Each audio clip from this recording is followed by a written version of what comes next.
Hello everyone. The truth is finally out. Nnamdi Kanu continued detention. All Southeast governors, including Tinubu and Buhari, has been exposed by these young men. Nigerians, this video will shock you. This video will make you to understand that there is nothing like equality in Nigeria. The law is for particular people. Are we still going to talk about the Southeast governors? Well, let me not just take your time. Let's hit the video. If you're just joining us for the first time, please kindly subscribe to this channel. Don't forget to give us a thumbs up. Please share this video, make it go viral. Nigerians go understand wetin dey happen. Why this intimidation against Nnamdi Kanu? What has he done? I believe majority of us watched that drama on Monday. What really happened? It's now the talk of the day, both internationally and locally. Nigerian government has been exposed for it. Thank you. So if you have a country where you can look at somebody who has killed many people, who have kidnapped people, who have collected ransom, who have maimed people, who have turned Nigerians into living in IDP camps, and you say they have repented, and you forgive them, and you absorb them. So why is Nnamdi case different? Now we have an interesting conversation of what is really happening. We also the drama that took place yesterday at the Court of Appeal in Abuja regarding the continuous detention of IPOB leader Mazi Nnamdi Kanu. Now this is actually really interesting now, because from this conversation that happened this morning, it shows the real mindset of the Nigerian government, also the southeastern governors.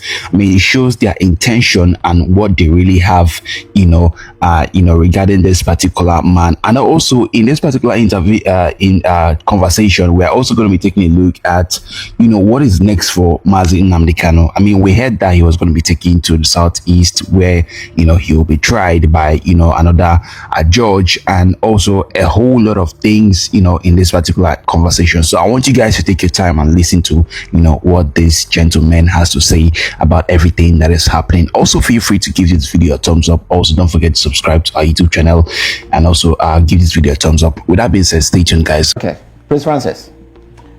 Well, I would start by saying that my problem with Nnamdi Kanu is the drama he brings to play.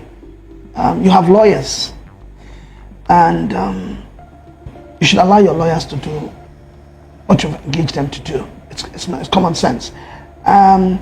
It has this tendency of trying to shut down on people.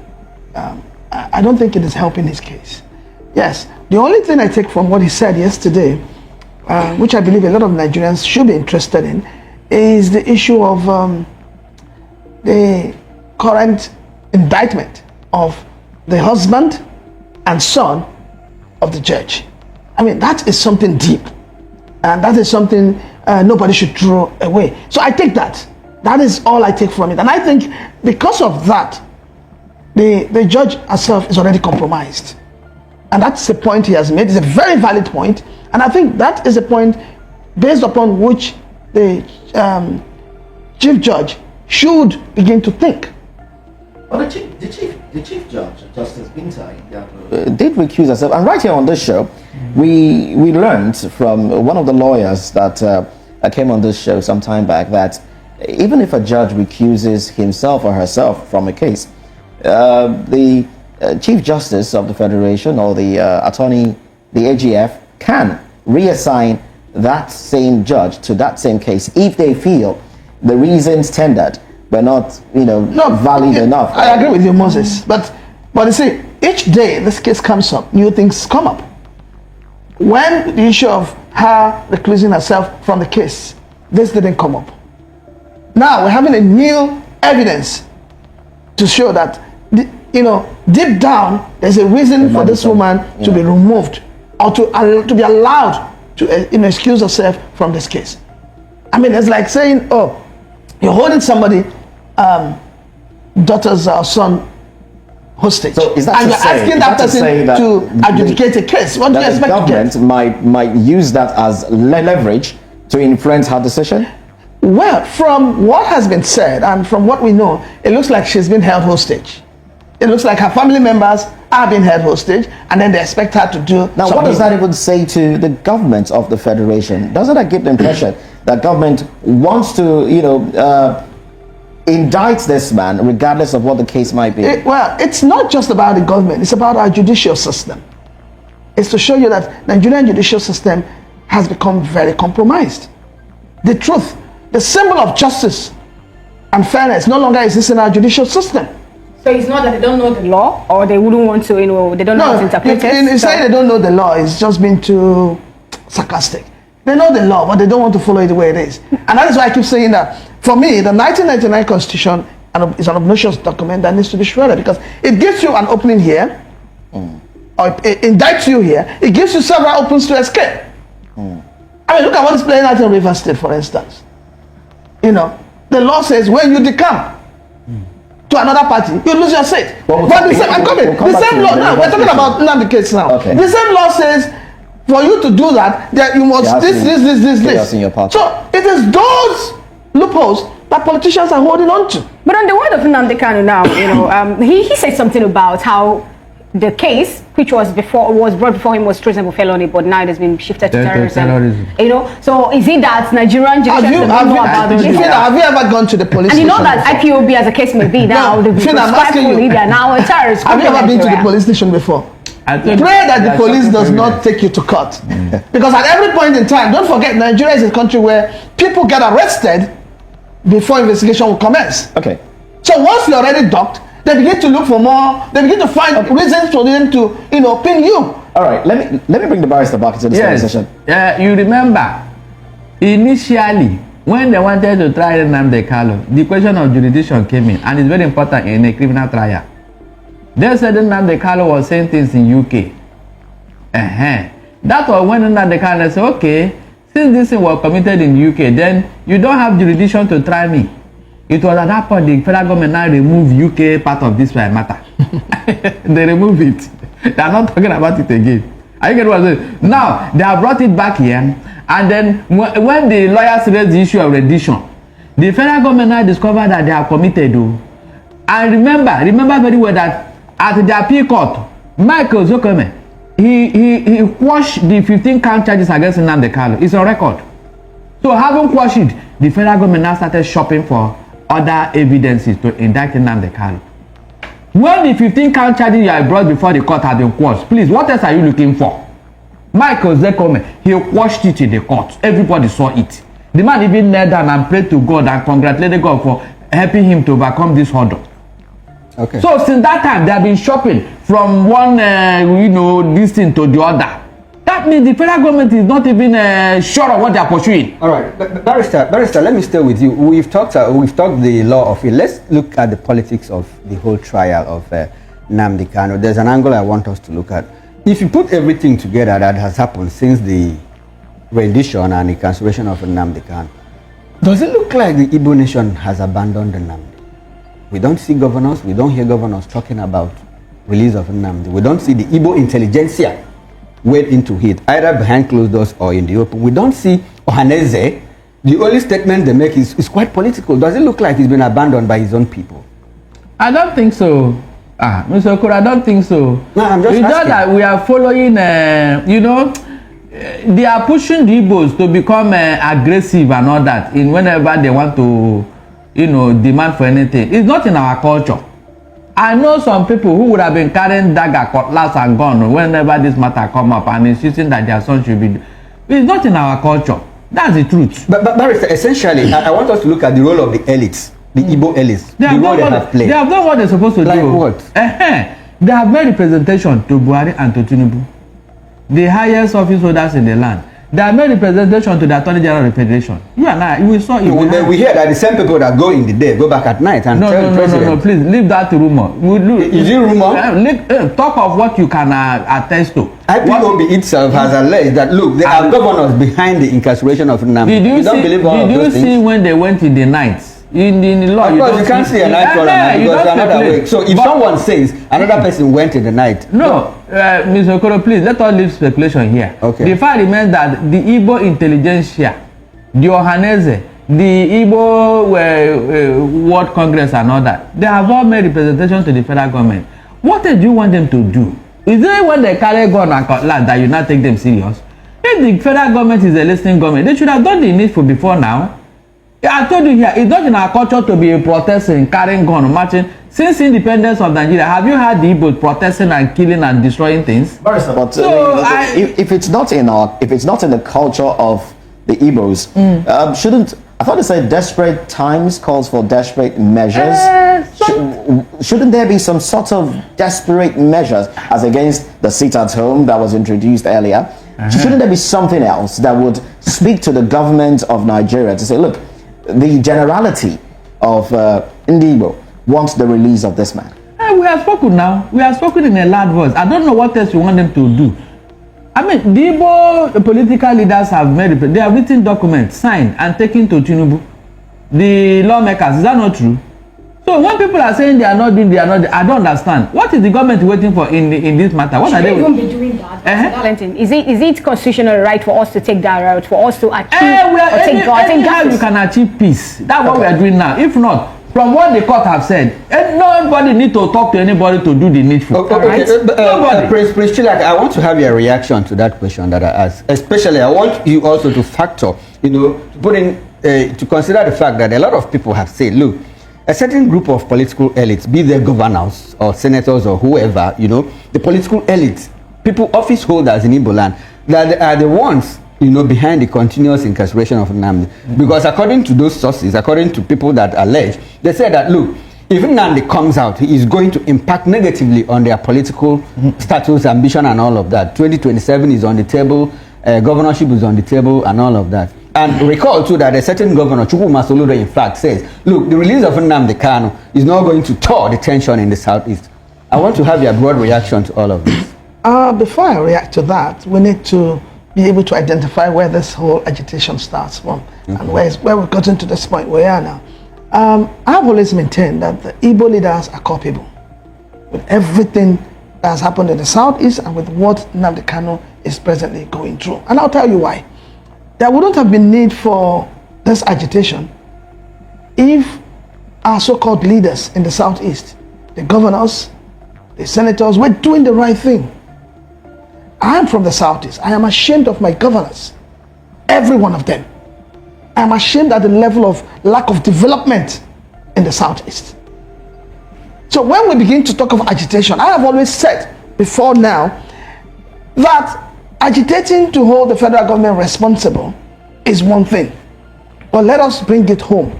Let us hold our governors accountable, because they are receiving funds every month and the people are not seeing what these funds are being used for.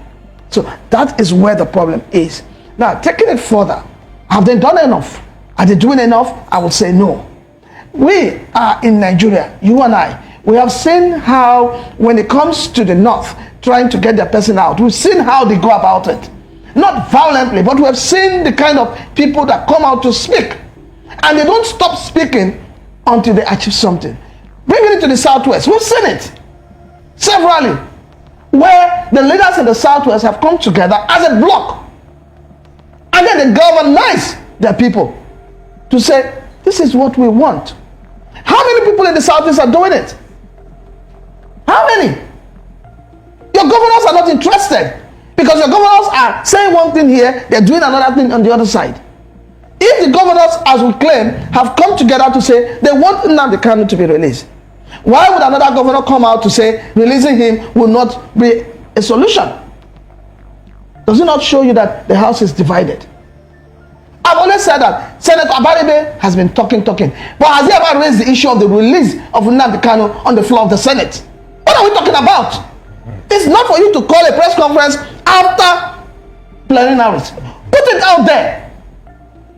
No, he has never. I have never heard him talk about it on the floor of the Senate. He only talks about it after plenary. So we need to know what we want. Our leaders in the southeast have continued to disappoint us. Let us put it the way it is. And I believe they can do better. I believe they can galvanize, if they are ready, to speak with one voice, to appeal to God. See, the issue of Nnamdi Kanu right now has gone beyond judicial issue. Let us look at a political solution to it. Now, talking about looking at a political solution to it, what impact does the prescription of IPOB affirmed by the Supreme Court just the other day have? What impact would he have on his case? Looking at a political solution to it. Well, I will tell you. Let's measure that side by side. What I see playing out is give a dog a bad name to kill it, and that's what this government is doing. Because we know that it's only in Nigeria you have proscribed IPOB. Nobody in the international community has called IPOB a terrorist group. So the whole idea is, okay, if they can, like the Supreme Court has said, is a terrorist group, the leader of that group, obvious, is a terrorist. That is what they are trying to do. So for me, I do not subscribe to that. But I'll say this, whether the Supreme Court has said this or not, Nnamdi Kanu's case should be treated as a purely political case with a political solution. All right, if every now and then we accept that, you saw what played out in is it Kaduna State, okay, where the government was holding meeting with bandits and terrorists, and they were all, showcasing brandizing their gun and all of that, and nobody got arrested. Have you seen Nnamdi Kanu with a gun or even a knife? So if we have a country where you can look at somebody who has killed many people, who have kidnapped people, who have collected ransom, who have maimed people, who have turned Nigerians into living in IDP camps, and you say they have repented, and you forgive them, and you absorb them. So why is Nnamdi case different? Okay. Is it because he's agitated? Is it because of the word Biafra is coming out? We need to know. It's interesting to know that even today, the defense headquarters made us understand that 800 surrendered Boko Haram terrorists who are repentant are passing through the de-radicalization process. And, after that, next thing we'll hear is they've been reintegrated back into the society. These are terrorist group members, and they say they are repented. No, the funny thing, we know how this whole kidnapping thing started, especially in Lagos with Evans, the kidnapper. Now Evans is telling everybody through his lawyers that he has repented. In other words, he could be freed anytime, because that is the kind of judicial system we are applying in this country. And I keep saying, forgive and forget. Nobody's talking about the bruises. Nobody's talking about the pains. Nobody's talking about the sufferings. So how do we want to say there's going to be justice and peace when injustice has overclouded our sense of judgment? Interesting one. That's a very, very heavy question there. How are we going to, make this whole thing? I wish that we can just sleep and wake up and find out that everything is working the way it should work. Now, Barrister Darlington, you were saying something earlier. I said that the case have not even begun, that the trial processes of Nnamdi Kanu have not started. And now with this indefinite adjournment of this case, where lies his fate? Is it that it's going to spend more time? What is really happening? What does this indefinite adjournment portend? You see, when we are talking of tribal sentiment, one of the things that destroy a country is tribal and ethnic and religious sentiment in a very serious national issue. You and I know very well that if Tinubu have not come to power, Sunday Igbo and Shawore wouldn't have been released, because it was when he came into power, I think a month after that, this thing happened. Is that not true? When Buhari was in power, of course, his kinsmen, they were having a free day. Whatever they are doing, nobody bothers and all that. Dasuki had been released. Bawa had been released. Even this other guy, Al-Mustafa. So, what's it? Wadume. Just to name them. It's like when my man is in power, in like having Abraham in heaven, so you can't go to hell. So this type of thing is causing problem. It started since independence. That is why people are not happy with this amalgamation. We never see ourselves as one. Everything is tented towards religion, ethnic and tribal sentiment. Everything we do in Nigeria today. Is that how we are going to? It's quite an unfortunate one. It's very unfortunate, seriously. I don't know why people are not looking at it. Everything has to be, where did he come from? Which religion? And that thing has made Nigeria not to move forward. Are you telling me that if an Igbo man were in power today, Nnamdi Kanu will still be in detention? That speaks to a larger problem. That's the That speaks to a problem. bigger problem of division within Nigeria. I don't know. Barrister, help us understand the clamor for the case to be taken to the southeast. Yeah. What impact do you think that would have? Yeah, because the man felt that he's been victimized in Abuja. And the guy condition, no, he didn't say that the case must be taken to Abuja. No, he said if there is no other judge in Abuja that can take over his case, then let them take it to the southeast. I mean, is that not a very fair judgment of his matter? He didn't see that no, he cannot be tried in Abuja. He didn't say so. He only said if there is no other judge, then take it to the southeast. And I mean, anybody. Now, going by what's been happening in the southeast, the seat at home, the unrest that has followed the seat at home, do you think government would want to consider taking his case to the southeast? In fact, do you think that might create a larger problem? The government will not consider, because any day they cut it, the matter is coming up. They starting will be shut down. There won't be any space for people in court, even outside. If that matter is taken to the southeast, the particular state where this matter is to be tried, everybody on their own, no, not that everybody is going to induce them. They will shut down that state for that day. Barrister, do you think that do you think that the federal government will care more for the safety of Nnamdi Kanu being tried in the southeast, or south is being shut down? I mean, the southeast has been shut down every month for the past 3 years, and the federal government never blinked an eye. I mean, the attitude is like, if you like, stay at home, that's your business. The thing is that even in Abuja where he's being tried, I don't think his life is being threatened though. No, that's what I'm saying. Do you think that the government will be more interested in his safety and will not take him to the southeast for trial, or because, according to you, the southeast will be shut down? I mean, the southeast has been on lockdown every month for the past 3 years. The thing is that the federal government have to consider two factors here. One, the security situation that may arise. Because definitely people will clamor, people will surge into the court and all that. Okay, so they'll fear more for his safety. Exactly. And the security agencies may not handle the crowd. Okay. That is one. So it's essentially about the safety of Nnamdi. Exactly. They want him alive, not because the southeast will be shut down. Good. So, okay. And even where he is now, Nnamdi Kanu has now told us that his life is being threatened. Okay. From what he did in court yesterday, he doesn't look like a sick man or somebody who is having health challenges. Ms. Francis, he was so vocal and all that. Do you share the same view? So what I think is that the federal government should not even think, even I won't even like it. Okay, I won't even like it. I won't. Prince Francis. Well, for me, it doesn't matter where the case is tried. For me, it's the fact that he's saying he doesn't want a particular judge, and in your constitution, your 1999 constitution, he has a right to do that. And I think the right thing to do right now is to say, okay, if he doesn't agree, I mean, you can't tell me there are no other judges in the federal capital that can take care of this case, except people are scared, or except that they are seeing something that we're not seeing. They are trying to avoid something that, like I said, maybe everybody just feels that this case, there is no case.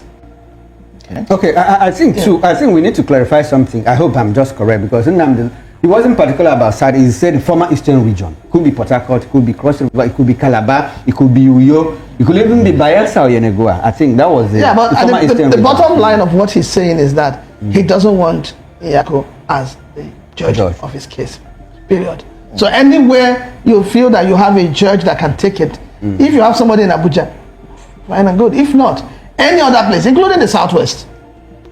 Including the Southwest. When you are angry, I was just referencing his words. Former Eastern region. No, that thing does not. It doesn't need to come up, because the states have moved on. The regions have moved on. You can't go back. There is nothing like former Eastern region where you bring South. South was under former Eastern region. Exactly the point. He was saying it, but maybe out of anger or whatever. No, I don't think he said it out of anger. I know where. No, let us be sincere. I know where he's going. We are saying exactly what he's saying. What he's trying to tell you is that his agitation for Biafra is still there. That is what he's he's trying to tell you that those are Biafra region, whether you like it or not. Let us not run from it. You cannot even pursue that until Biafra become reality. even the South people, ordinary Ohanes Igbo that they gave the chairman to somebody from River. Look at the hoopla is causing. So you cannot force the people of the South into Southeast as of today. I totally agree with you. I think you are miscontextualizing the whole thing that I said, or what Nnamdi said. Nnamdi is not trying to recreate the Eastern region. He said, if you can't try me if you can't find another judge in Abuja, take me to any part of the former Eastern region. No. You can't say that. It's not. There is nothing like that now, as of today. He may have said it. Is there no former Eastern region? There is. That's the point. Yes, there is. He's not trying to recreate it. He said, take me to any of the place in the former. He didn't say take me to Eastern region. He there said is nothing like former, because the former Eastern region included South and Southeast. Other what we're operating today, as of today, that is the nomenclature. All right then. So if you are saying former, where is that former Eastern region? Where is it today? Where is it? You can't name them now. All right, guys, thanks for watching this interesting conversation. I believe we all watched and witnessed what happened in court, on Monday with the federal government prosecutors and Nnamdi Kanu, and the way the whole thing is going. Nnamdi Kanu was really, really very frustrated with the way the federal government of Nigeria, turning the same Nigeria law upside down. So the young man just have to react. Why is it like this? So my people, I want to drop it here. Let's hear from you. Kindly drop your comment below the comment section. Thank you and bye for now.